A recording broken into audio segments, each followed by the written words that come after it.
Sira-sirang tulay at mga kalsada, mga nasalantang bahay at mga pananim. Ito ang iniwan ng tatlong magkakasunod na bagyong rumagasa sa Kasiguran, Aurora. Isa sa mga nawalan ng tahanan at pagkakakitaan ay ang pamilya Rojas. Lumipat po kami dun sa tindahan. Inaakala namin mas matibay. Talagang malakas po yung bagyo. At buo pa rin po itong binuhat. Hindi po namin alam kung paano kami nakalabas dun sa loob ng bahay na yun dahil gumagapang na lang po kami sa lupa. Di alintana ang hirap sa pagtungo sa lugar. Pinuntahan ng Operation Blessing ang Kasiguran, dala ang relief goods at tulong pangkabuhayan para sa mga biktima. Mahigit kumulang 5,234 na pamilya ang natulungan ng Operation Blessing.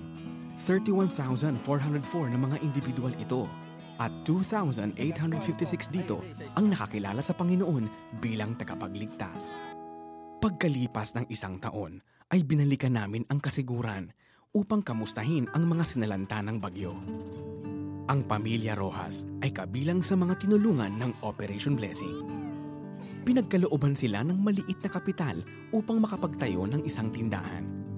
Hindi lamang nila nabawi ang mga nasira ng bagyo, higit pang umunlad ang kanilang buhay. Nakaipon po kami at nakabili po kami ng bahay at lupa na may kasama po na mga tanim na nyog at punong kahoy.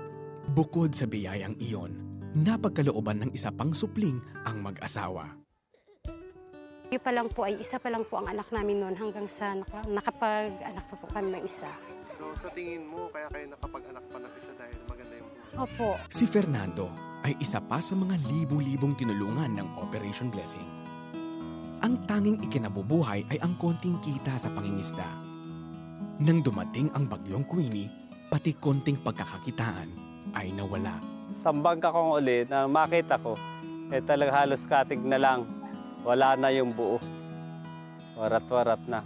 Kung saan na rin parte ng aplaya ko tabi ng dagat nakita.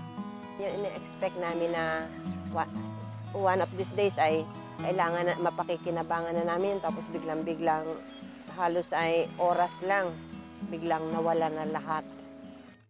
Nabigyan ang mag-asawa ng bagong pag-asa nang pagkalooban sila ng bangka ng Operation Blessing. Siguro ano na rin ang Panginoon na alam niyang kailangan namin kaya bigla silang dumating sa hindi inaasahang pagkakataon.